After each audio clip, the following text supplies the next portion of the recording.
विद्यार्थी मित्रांनो, आज आपण 10वीच्या इतिहासाचा राज्यशास्त्राचा भाग सुरू करणार आहोत। तर याच्या अगोदरच्या लेक्चर्समध्ये आपण 10वीचा जो काही इतिहास आहे, संपूर्णपणे इतिहास आपण बघितलेला आहे आणि त्याचे लेक्चर्स मी अपलोड केलेले आहेत।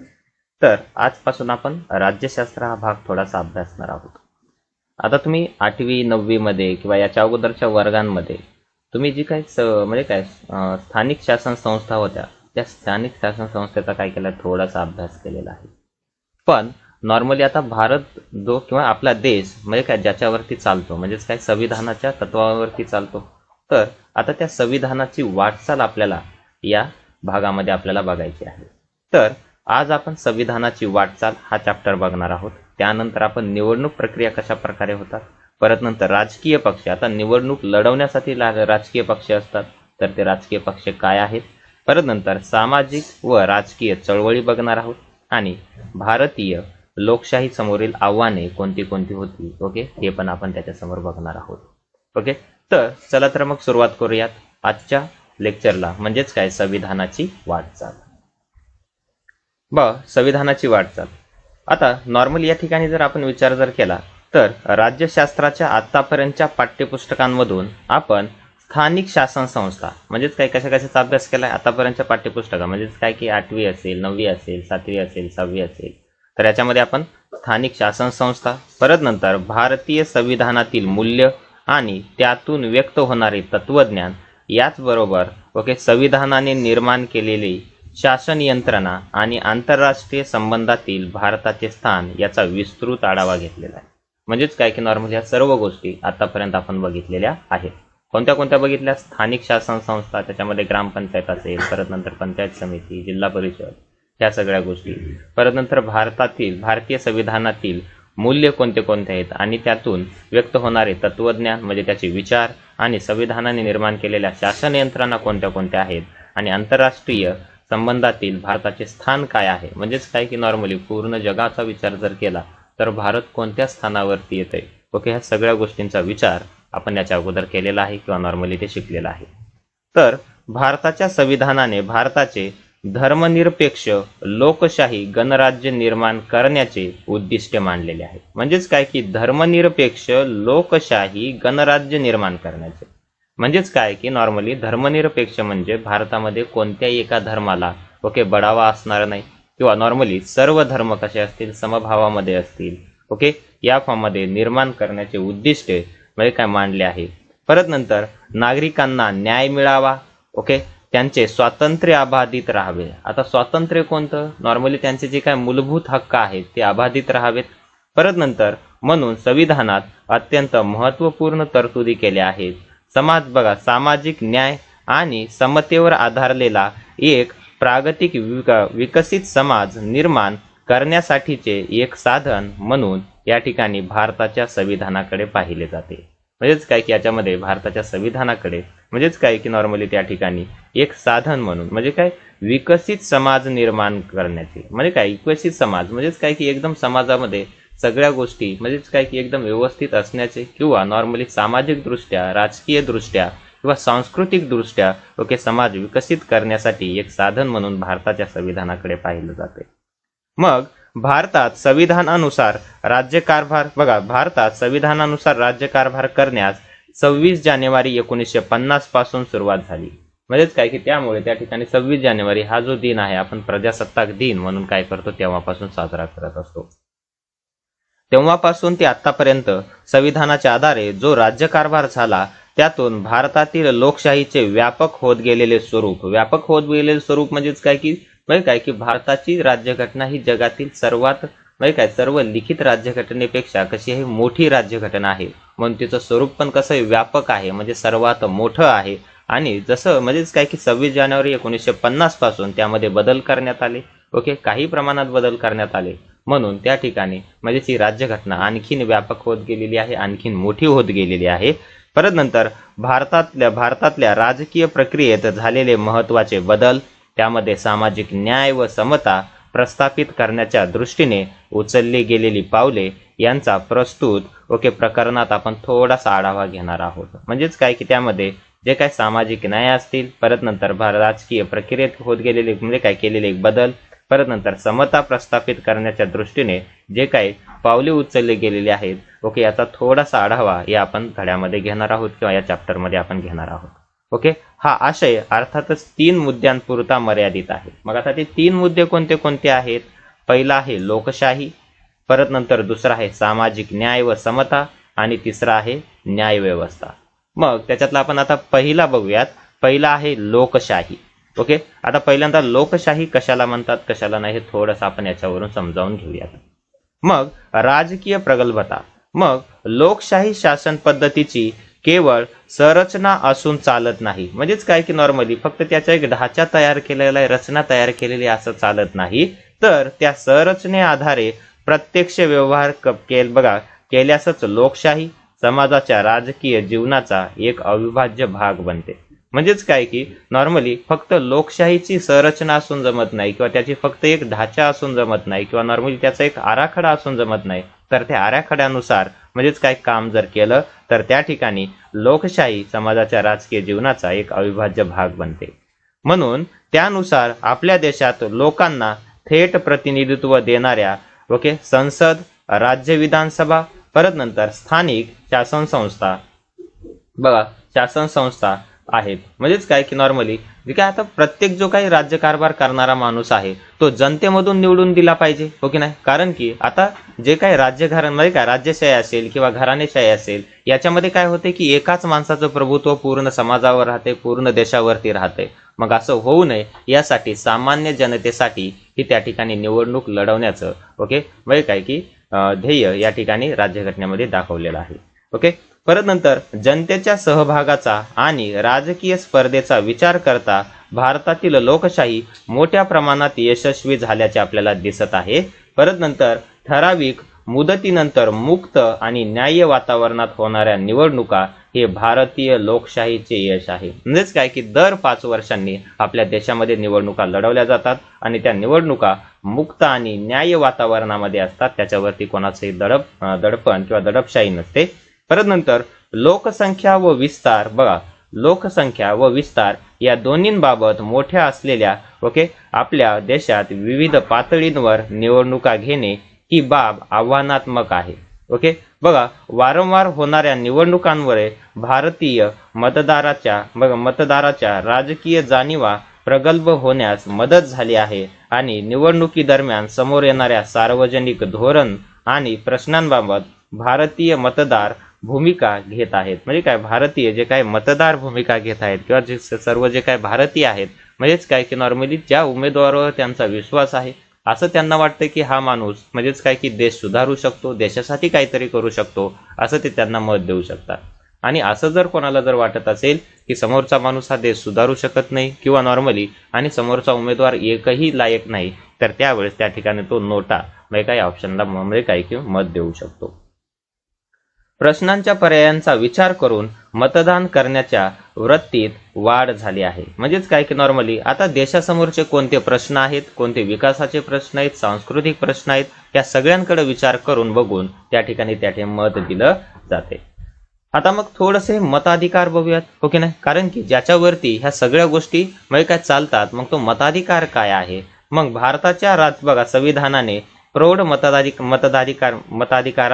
मताधिकाराची तरतूद केलेली होती. म्हणजेच काय की नॉर्मली भारताच्या संविधानाने काय प्रौढ मताधिकार म्हणजेच काय की आता पूर्वीच्या ह्याच्यामध्ये जर बघितलं तर म्हणजेच काय की आता सध्या आपण 18 वर्ष पूर्ण झाल्यानंतर आपण मतदान करू शकतो, पण पूर्वीच्या काळामध्ये त्या ठिकाणी 21 वर्ष पूर्ण झाल्यानंतर मतदानाचा अधिकार होता.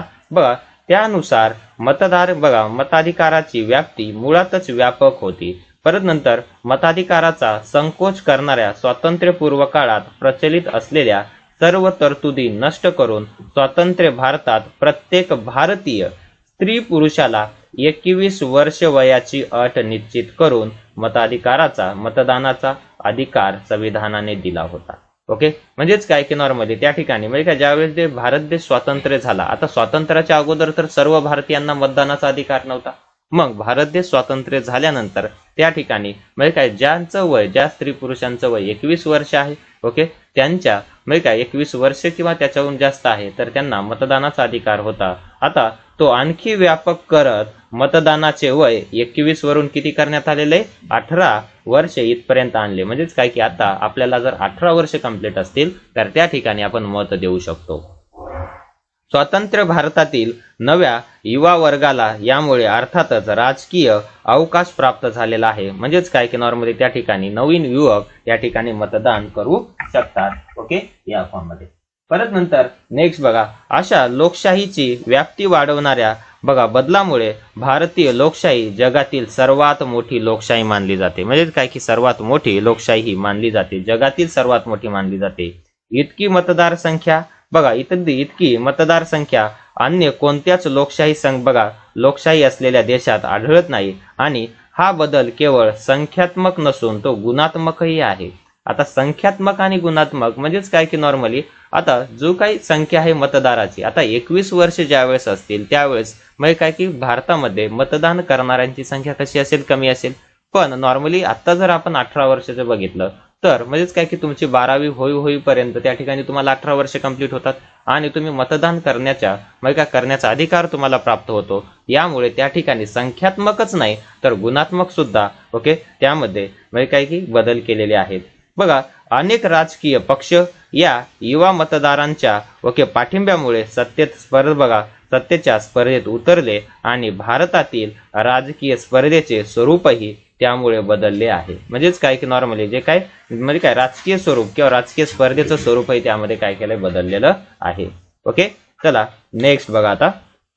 म्हणून लोकांच्या इच्छा आकांक्षांना प्रतिनिधित्व देण्याच्या हेतूने आज अनेक पक्ष स्पर्धेमध्ये दिसतात. म्हणजेच काय की नॉर्मली लोकांच्या ज्या काही इच्छा आकांक्षा आहेत ओके त्यांचं प्रतिनिधित्व म्हणजे काय लोकांचे प्रश्न सरकारसमोर मांडणं आणि ते प्रश्न सोडवणं ओके देण्याच्या हेतूने आज अनेक पक्ष या स्पर्धेमध्ये दिसतात किंवा नॉर्मली अनेक पक्ष लोकांच्या हितासाठी काम करतात.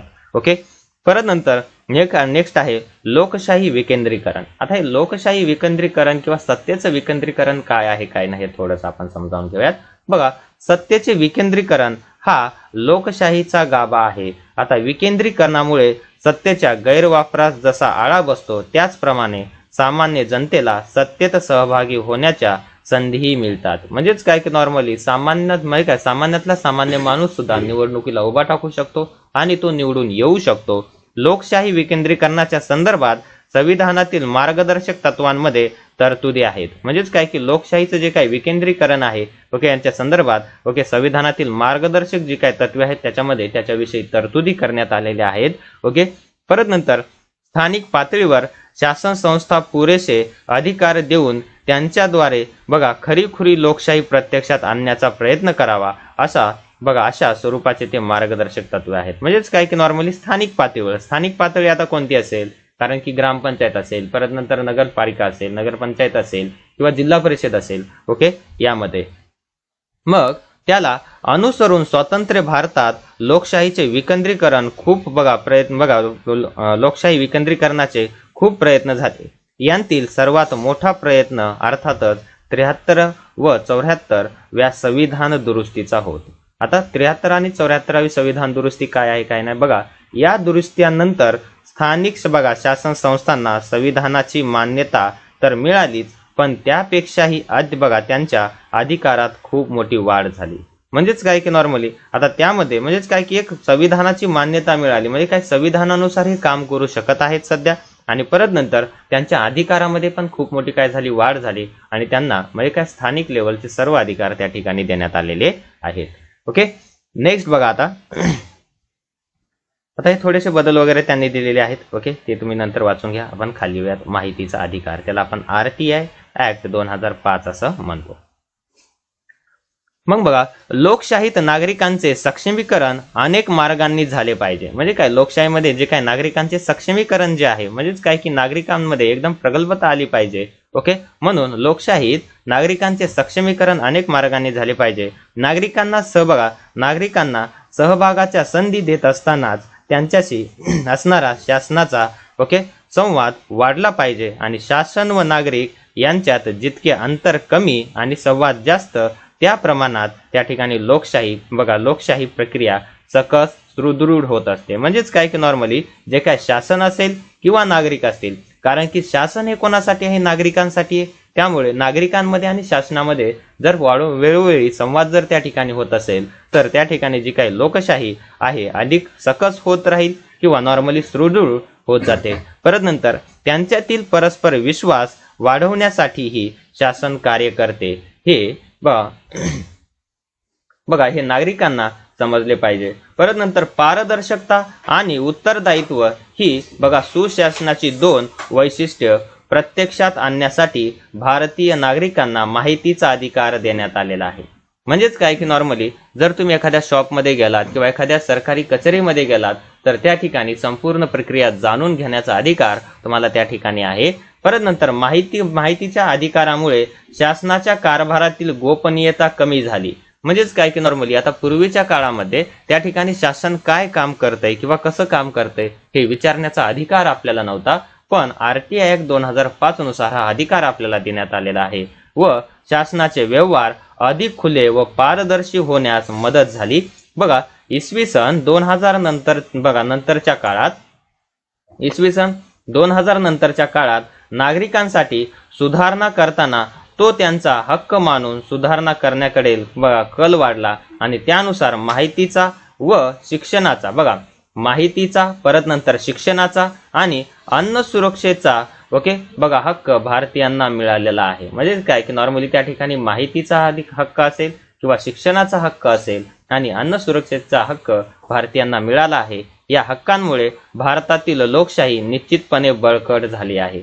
म्हणजेच काय की नॉर्मली हे जे हक्क आहेत यामुळे, कारण की एखाद्या माणसाला माहितीचा अधिकार मिळाला आणि त्यातल्या त्यात शिक्षणाचा अधिकार मिळाला तर त्या ठिकाणी म्हणजेच काय की त्यामध्ये काय नवयुवक आहेत जे शिकून काय होतील, प्रगल्भ होतील किंवा नॉर्मली त्या ठिकाणी त्यांना सर्व गोष्टी समजू शकतील. त्यामुळे लोकशाही निश्चितच त्या ठिकाणी बळकट झालेली आहे.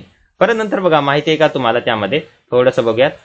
बघा आता हक्काधारिक दृष्टिकोन किंवा normally rights based on the approach.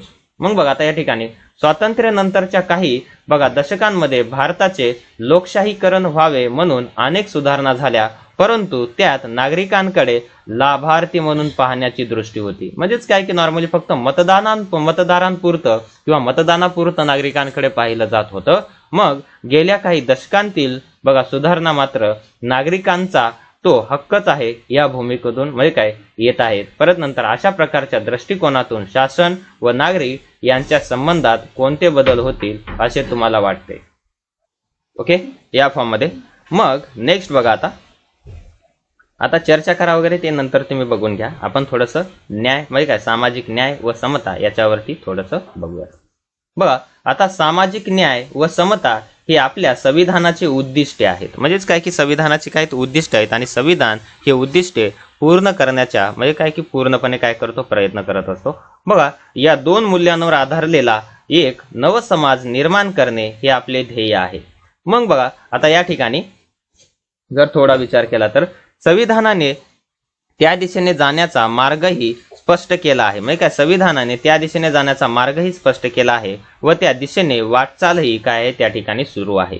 मग बघा सामाजिक न्याय प्रस्थापित करणे म्हणजे या ठिकाणी सामाजिक न्याय प्रस्थापित करणे म्हणजे ज्या सामाजिक बाबींमुळे व्यक्तींवर अन्याय होतो तो दूर करणे. म्हणजेच काय की नॉर्मली आता समाजामध्ये वावरताना काही ना काहीतरी प्रॉब्लेम होतो आणि जर त्या बाबींमुळे किंवा नॉर्मली त्या अन्यायामुळे जर त्यांच्या स्वातंत्र्यावर जर गदा येत असेल किंवा स्वातंत्र्य त्यांचं जर नष्ट होत असेल तर त्या ठिकाणी ते की त्या गोष्टी करणे, दूर करणे आणि व्यक्ती म्हणून सर्वांचा दर्जा समान असतो याचा आग्रह धरणे.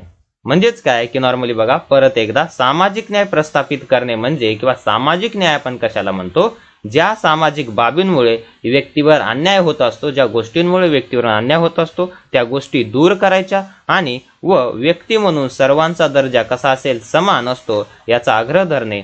जात, धर्म, भाषा, लिंग, जन्मस्थान, वंश, संपत्ती इत्यादींवर आधारित श्रेष्ठ व कनिष्ठ असा भेद न करणे व सर्वांना विकासाची समान संधी उपलब्ध करून देणे हे न्याय व समतेचे उद्दिष्ट आहे. म्हणजेच काय की सर्वांना एक समान असलं पाहिजे. त्यामध्ये धर्म, जात, भाषा, लिंग किंवा जन्मस्थान किंवा वंश किंवा संपत्ती यावरून कोणताही त्यामध्ये भेदभाव केला जाणार नाही. ओके, या फॉर्ममध्ये. परत नंतर नेक्स्ट आहे सामाजिक न्याय व समता प्रस्थापित करण्यासाठी समाजात सर्व स्तरांवर प्रयत्न करावे लागतात. म्हणजे काय, नॉर्मली सामाजिक न्याय व समता प्रस्थापित करण्यासाठी म्हणजे काय सर्व स्तरांवर समाजामध्ये प्रयत्न करावे लागतात, परंतु शासनाच्या धोरणांना व अन्य प्रयत्नांना विशेष महत्त्व असते. जे काय शासनाचे धोरण आहेत किंवा नॉर्मली अन्य प्रयत्न आहेत त्यांना विशेष महत्त्व असते. परत नंतर लोकशाही अधिकाधिक सर्वसमावेशक होण्यासाठी सर्व सामाजिक घटक मुख्य प्रवाहात आणले पाहिजेत. म्हणजेच काय की सर्वांना म्हणजे काय समाजाच्या किंवा सर्वांना शासनाच्या कामांमध्ये समान संधी दिली पाहिजे किंवा कामाची समान संधी दिली पाहिजे. परत नंतर लोकशाही ही सर्व समाज घटकांना सामावून घेण्याची प्रक्रिया आहे. म्हणजेच काय की जे काय सर्व समाज घटक आहेत त्यांना ओके आपल्यामध्ये सामावून घेण्याची किंवा नॉर्मली सर्वांना समान संधी देण्याची ओके ती म्हणजे काय की एक प्रक्रिया आहे. त्याचप्रमाणे समावेशित लोकशाहीमुळे समाजातील संघर्षही कमी होतात. म्हणजे काय समावेशक लोकशाहीमुळे म्हणजेच काय की सर्वांचा जर लोकशाहीमध्ये जर काय असेल समावेश असेल तर त्या ठिकाणी म्हणजेच काय संघर्षही कमी होतो. ओके, या सर्व दृष्टीने आपल्या देशात कोणते प्रयत्न झाले ते आपण थोडंसं या ठिकाणी समजावून घेऊयात. मग आता पहिलं आहे राखीव जागांचे धोरण. ओके, या फॉर्म मध्ये म्हणजेच काय की त्या ठिकाणी काही म्हणजे काय की ज्या काय अनुसूचित जाती जमाती आहेत ओके त्यांच्यासाठी म्हणजेच काय की रिझर्वेशन किंवा आरक्षणाची सुविधा त्या ठिकाणी केलेली आहे. बघा, जे लोकसमूह अथवा समाज घटक शिक्षण आणि रोजगाराच्या संधीपासून दीर्घकाळ वंचित राहिले, म्हणजेच काय की नॉर्मली शिक्षणापासून किंवा त्यांना शिक्षण मिळालं नाही किंवा रोजगाराच्या संधीपासून दीर्घकाळ वंचित राहिले म्हणजे काय दूर राहिले, अशा समाज घटकांसाठी राखीव जागांचे धोरण स्वीकारण्यात आले आणि त्यानुसार अनुसूचित जाती व अनुसूचित जमातींसाठी शिक्षण व सरकारी नोकऱ्यांमध्ये काही जागा राखीव ठेवल्या जातात. ओके, म्हणजेच काय की त्यांच्यासाठी काही जागा राखीव असतात आणि त्याचप्रमाणे इतर मागासवर्गीयांसाठीही राखीव जागांची तरतूद आहे. म्हणजेच काय की नॉर्मली त्यांच्यासाठी सेपरेटली जागा म्हणजे काय ठेवल्या जातात, त्यालाच आपण रिझर्वेशन किंवा आरक्षण असं म्हणतो की ज्याच्यासाठी सध्या लढा सुरू आहे. ओके, या फॉर्म मध्ये. परत नंतर आता थोडंसं अनुसूचित जाती व अनुसूचित जमाती यांच्यावरील अत्याचारांपासून संरक्षण देणारा कायदा. बघा, नेक्स्ट आता सामाजिक न्याय आणि समता प्रस्थापित करण्याच्या दृष्टीने हा एक महत्त्वाचा कायदा करण्यात आलेला आहे. म्हणजेच काय की बघा, जे काही अनुसूचित जाती किंवा अनुसूचित जमाती असतात त्यांच्यावर अत्याचार जे होतात ओके म्हणजे काय त्यांच्यावरील जे काही अत्याचार आहेत ते अत्याचार कमी करण्यासाठी काहीतरी कायदे केलेले आहेत. ओके, या फॉर्म मध्ये. ओके, म्हणजे काय त्यांच्यावर जे काही अत्याचार म्हणजे काय हे आहेत म्हणजे काय त्यांना संरक्षण देण्यासाठी जे कायदे केलेले आहेत हे थोडंसं आपण बघूयात. बघा की अनुसूचित जाती व अनुसूचित जमातींवर जमातीतील व्यक्तीवर कोणत्याही प्रकारचा अन्याय करण्यास या कायद्याद्वारे प्रतिबंध करण्यात आला आहे. म्हणजेच काय की नॉर्मली म्हणजे काय की आता पहिल्या काळामध्ये जर बघितलं तर आताच्या 10 वर्षाच्या अगोदरच्या काळामध्ये म्हणजे काय जे काय अनुसूचित जाती किंवा अनुसूचित जमातीचे काही लोक होते त्यांना त्यांना दिली जाणारी वागणूक ही थोडी कशी होती, वेगळी होती किंवा नॉर्मली म्हणजे काय त्यांना समान वागणूक दिली जात नव्हती. मग त्यांच्यावरती अशा प्रकारचे अन्याय होऊ नये यासाठी अनुसूचित जाती व अनुसूचित जमाती यांच्यावर ओके संरक्षण देणारे म्हणजे काय यांच्यासाठी संरक्षण देणारे कायदे काय केलेत, पारित केलेले आहेत. ओके, या फॉर्म मध्ये असून अत्याचार घडल्यास शिक्षेची तरतूद करण्यात आलेली आहे. म्हणजे काय समजा त्यांच्यावर जर अत्याचार झाला तर त्या ठिकाणी शिक्षेची तरतूदही त्यामध्ये करण्यात आलेली आहे. ओके, त्याला आपण अॅट्रॉसिटी असं म्हणतो किंवा अॅट्रॉसिटी ऍक्ट असं म्हणतो. ओके, या फॉर्म मध्ये आलं लक्षात. चला, नेक्स्ट आहे आता या ठिकाणी अल्पसंख्याकाविषयीच्या तरतुदी. नेक्स्ट आहे अल्पसंख्याकाविषयीच्या तरतुदी. म्हणजे का जे काय अल्पसंख्याक आहेत ओके त्यांच्याविषयी काय तरतुदी केलेल्या आहेत संविधानामध्ये हे थोडंसं आपण बघूयात. बघा, भारतीय संविधानाने अल्पसंख्याकांचे संरक्षण करण्यासाठी अनेक तरतुदी केल्या आहेत. म्हणजेच का आता अल्पसंख्याक कोण, जे काही पिछड्या जातीचे आहेत त्यांच्यासाठी ह्या तरतुदी केलेल्या आहेत. तर त्या ठिकाणी कधी कधी काय होते की त्यांच्यावरती अत्याचार होतो किंवा नॉर्मली आता अत्याचार म्हणजे काय असं डायरेक्टली होत नाही. म्हणजेच काय की त्यांना संविधान सभेमध्ये आता संविधान सभेमध्ये तर नाही किंवा संसदेमध्ये त्यांना योग्य ते प्रतिनिधित्व भेटत नाही किंवा विधानसभा विधान परिषद याच्यामध्ये योग्य ते प्रतिनिधित्व भेटत नाही. याच्यासाठी त्यांनी काय केलेलं आहे या ठिकाणी ह्या तरतुदी केलेल्या आहेत. मग बघा, अल्पसंख्याकांना शिक्षणाच्या व रोजगाराच्या संधी मिळाव्यात यासाठी शासनाने अनेक योजना राबवल्या आहेत. बघा, आता भारतीय संविधानाने जात, धर्म, वंश, भाषा व प्रदेश इत्यादी घटकांवर आधारित भेदभाव करण्यास प्रतिबंध केला आहे. म्हणजेच काय की कोणत्याही मानवाचा त्याच्या जातीवरून, त्याच्या धर्मावरून, त्याच्या वंशावरून, त्याच्या भाषेवरून किंवा त्याच्या प्रदेशावरून कोणताही त्याच्यासोबत म्हणजे काय गैरव्यवहार करू नये किंवा नॉर्मली त्याच्यासोबत भेदभाव करू नये याच्यासाठी त्या ठिकाणी प्रतिबंध केला आहे.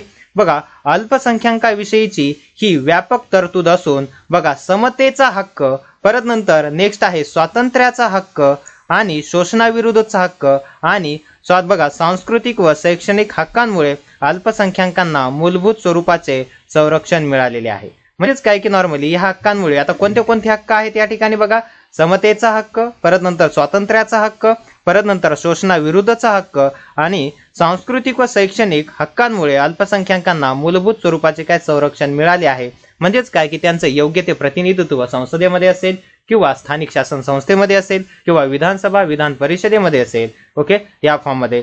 परत नंतर नेक्स्ट आहे महिला संबंधी कायदे व परत नंतर प्रतिनिधित्व विषयक तरतुदी. आता जे काय महिला आहेत, महिलांना पण म्हणजे काय की नॉर्मली जे काही शासन संस्था आहेत त्याच्यामध्ये योग्य ते प्रतिनिधित्व मिळावं याच्यासाठी काही तरतुदी केलेल्या आहेत, त्या थोड्याशा आपण बघूयात.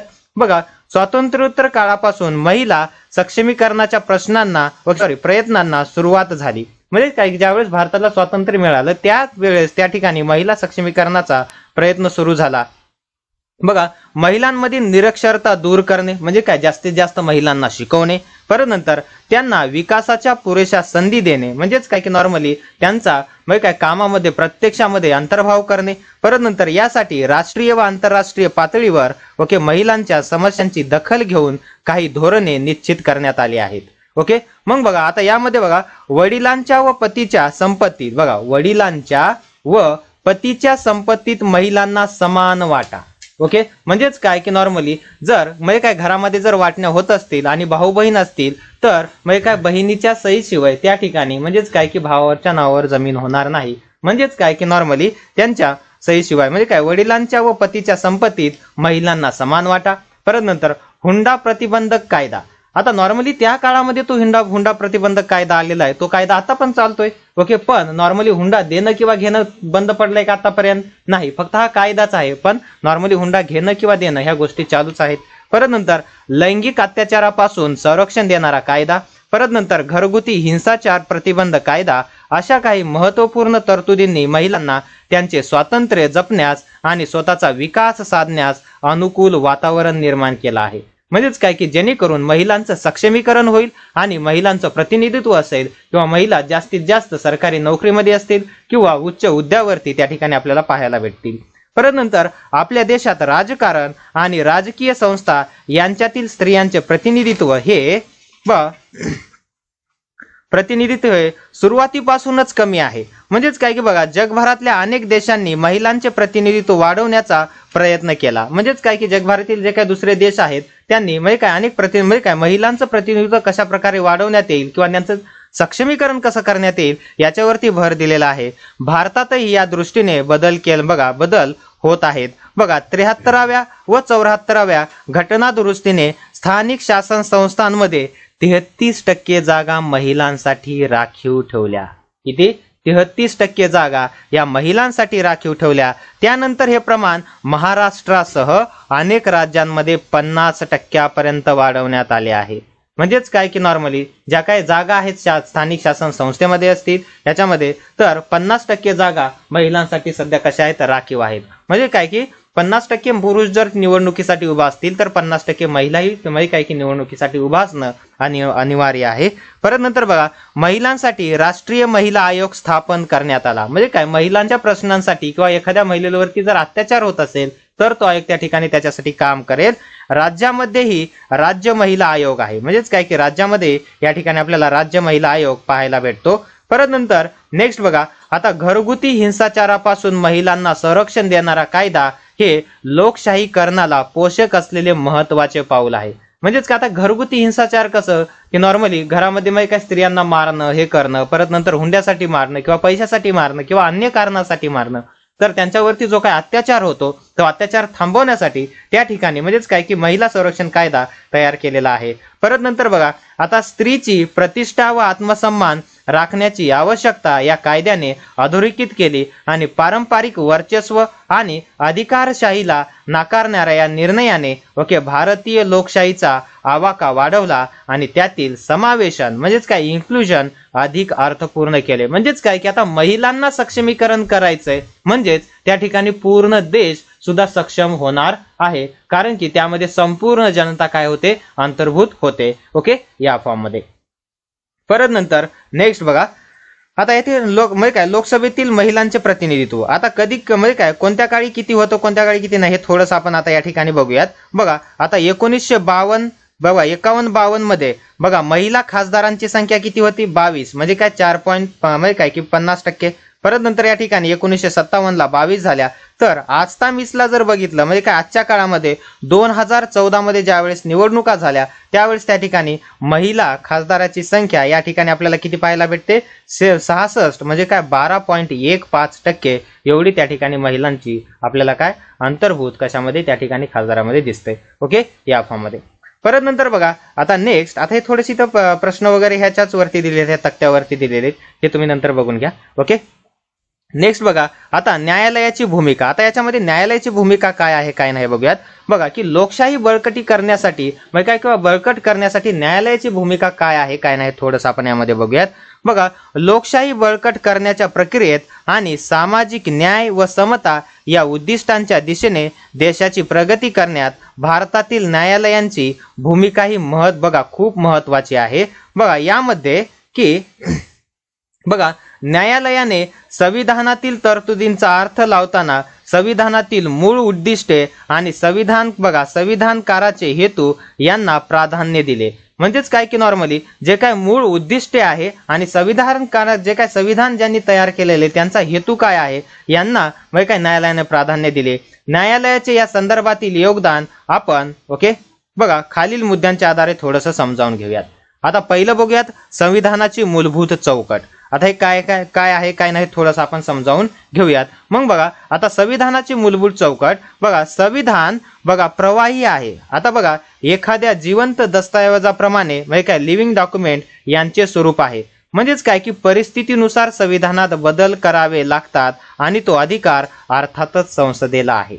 म्हणजेच काय की आता नॉर्मली आता हे प्रवाही आहे का म्हटलेलं आहे संविधान प्रवाही आहे कारण की नॉर्मली जसा जसा वेळ बदलत जाईल जसा जसा काळ बदलत जाईल जसे जसे म्हणजेच काय की लोकांमध्ये बदल होतील किंवा त्यांच्या विचारांमध्ये बदल होतील या समाजांमध्ये बदल होतील तसं तसं त्या ठिकाणी संविधानामध्ये बदल करणारे आहे किंवा काळानुसार त्यामध्ये बदल करता येतात. म्हणून संविधान हे प्रवाही आहे. ओके, एखाद्या जिवंत दस्तऐवजाप्रमाणे म्हणजेच काय की जसा काळ बदलेल जशी वेळ बदलेल तसं संविधानामध्ये पण काय होईल बदल होईल. ओके, या फॉर्म मध्ये बघा परिस्थितीनुसार संविधानात बदल करावे लागतात आणि तो अधिकार अर्थातच कोणाला आहे संसदेला आहे.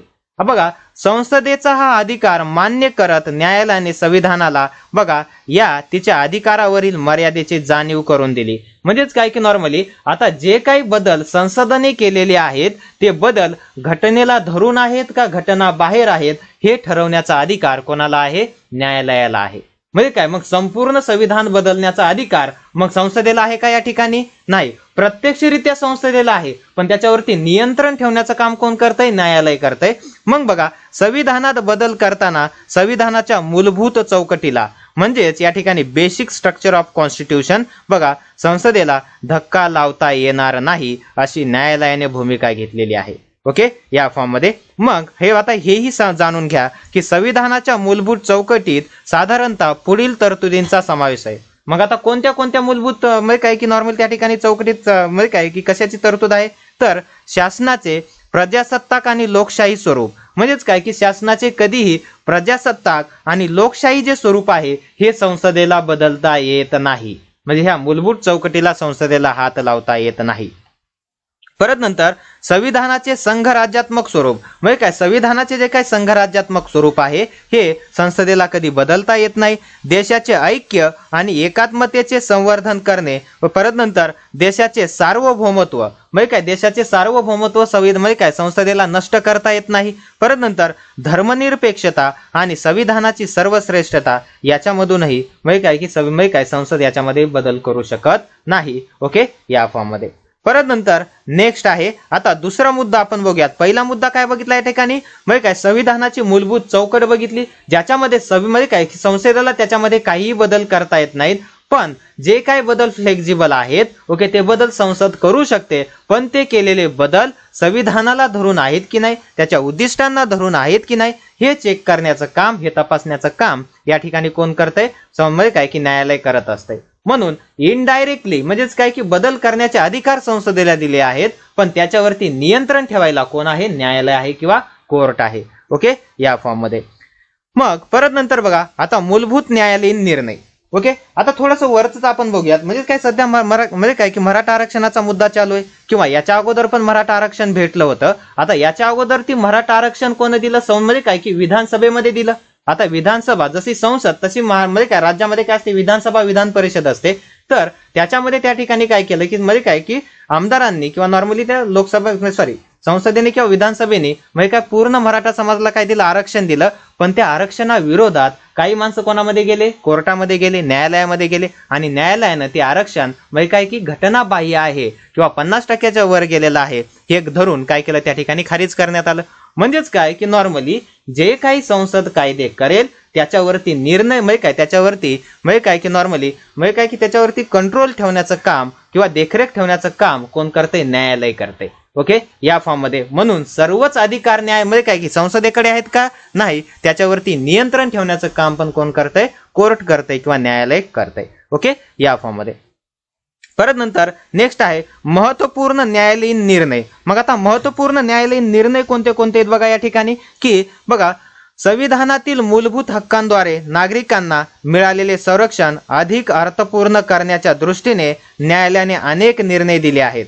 बघा न्यायालयाने ज्या काही महत्वाच्या विषयांवर निर्णय दिले आहेत ओके त्यात बालकांचे हक्क, परत नंतर मानवी हक्कांची जपणूक करणे, परत नंतर महिलांची प्रतिष्ठा आणि त्यांचा सन्मान राखण्याची गरज, परत नंतर व्यक्ती स्वातंत्र्य, आदिवासींचे सक्षमीकरण यांसारख्या विषयांचा समावेश करता येईल. म्हणजेच काय की यामध्ये न्यायालयाचे निर्णय खूप महत्वाचे आहेत.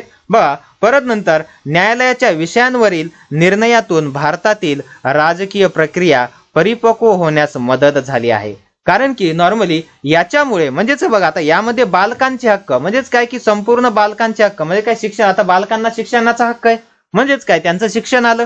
परत नंतर मानवी हक्कांची जपणूक, जे काय मानवी हक्क आहेत किंवा मूलभूत हक्क आहेत, मूलभूत कर्तव्य जे आहेत ओके त्यांची जपणूक झाली पाहिजे. महिलांची प्रतिष्ठा, त्यांच्यासाठी वेगळे कायदे आहेत, वेगळा आयोग स्थापन झालेला आहे. आता परत नंतर व्यक्ती स्वातंत्र्य, प्रत्येक व्यक्तीला स्वातंत्र्य आहे. आदिवासींचे सक्षमीकरण, जे काही जंगलामध्ये लोक राहतात, जे काही आदिवासी आहेत ओके त्यांचं सक्षमीकरण केलं. म्हणजेच काय की संपूर्ण देश यामध्ये काय होतो, अंतर्भूत होतो. म्हणून या ठिकाणी भारतातील राजकीय प्रक्रिया परिपक्व होण्यास याची काय होते, मदत झाली आहे. ओके या फॉर्म मध्ये. परत नंतर नेक्स्ट बघा आता यामध्ये भारतातील लोकशाहीच्या संदर्भात संविधान व त्यावर आधारित शासनाने केलेली वाटचाल याचा आपण इथे आढावा घेतला. परत नंतर अर्थात भारतीय लोकशाही पुढे अनेक आव्हाने आहेत आणि शासनाच्या कायद्यांमुळे व धोरणांमुळे सर्व समस्या संपुष्टात आल्या ओके असा याचा अर्थ नाही. म्हणजेच काय की नॉर्मली आता शासनाने जे काय कायदे केले किंवा नॉर्मली जे धोरण केले त्यामुळे समस्या संपुष्टात आल्या असं नाही. आजही आपल्या समोर अनेक नवीन प्रश्न आहेत, परंतु लोकशाहीसाठी आवश्यक असे किमान बघा जनमानस आकारास आले आहे. आणि पुढील पाठात आपण या ठिकाणी भारतीय निवडणूक प्रक्रिया याविषयी माहिती घेणार आहोत. त्या अगोदर ओके वरती जे काय आपलं राहिलेलं आहे ते थोडासा आपण बघूयात, हेही जाणून घ्या मधलं. बघा समजावून घ्या काही महत्वाचे मुद्दे. मग बघा लोकशाहीसाठी बघा सुशासन किंवा उत्तम शासन व्यवहार करणे आवश्यक असते. त्यासाठी खालील वैशिष्ट्यांचा समावेश आवश्यक असतो. बघा सुशासनाची ही वैशिष्ट्ये लोकशाहीत आणण्यासाठी बघा काय करावे लागतील. आता या ठिकाणी कोणते कोणते वैशिष्ट्य या ठिकाणी बघा उत्तरदायित्व आणि जबाबदार जाणणारे सरकार. म्हणजे काय आता जबाबदारी जाणणारे सरकार म्हणजे काय की नॉर्मली आपण जनतेच्या हितासाठी काय केलं पाहिजे किंवा काय नाही केलं पाहिजे याला म्हणजे काय असं जे काय सरकार असणार आहे त्याला आपण जाणणारं सरकार म्हणतो आणि हे निवडून देण्याचं काम आपल्या हातात आहे. परत नंतर प्रभावी आणि कार्यक्षम सरकार तयार करणं. परत नंतर प्रतिसादात्मक सरकार म्हणजेच काय की नॉर्मली जनतेचे जे काय प्रश्न आहेत ते सोडवण्यास त्याला जास्त म्हणजे काय की जास्त वेळ लागला नाही पाहिजे. परत नंतर पारदर्शी कारभार म्हणजेच काय की जो काय सरकारनं पैसा खर्च केलेला आहे, ज्या काय स्कीम्स आणलेल्या आहेत त्या डायरेक्टली काय जनतेपुढे मांडणे. परत नंतर न्याय्य व सर्वसमावेशक विकास करणे आणि शासकीय यंत्रणेत व निर्णय प्रक्रियेत लोकांचा सहभाग असणे, ह्या सगळ्या गोष्टी महत्वाच्या आहेत. ओके, बघा जाणून घ्या सर्वोच्च न्यायालयाने अलीकडच्या काही वर्षांत वरील विषयांवर काय निर्णय दिले आहेत ते शोधा व त्यावर चर्चा करा. ओके, ते तुम्ही नंतर शोधा आणि परत नंतर त्याच्यावरती थोडंसं बघा. ओके, या ठिकाणी कम्प्लिटली आपला चॅप्टर काय झालेला आहे, संपलेला आहे. आता नेक्स्ट चॅप्टर मध्ये आपण या ठिकाणी निवडणूक प्रक्रिया कशी होते कशी नाही ह्या सर्व गोष्टी आपण काय करणार आहोत, जाणून घेणार आहोत. ओके, चला तर मग थांबूया त्या ठिकाणी, भेटूयात नेक्स्ट चॅप्टर मध्ये. Thank you so much.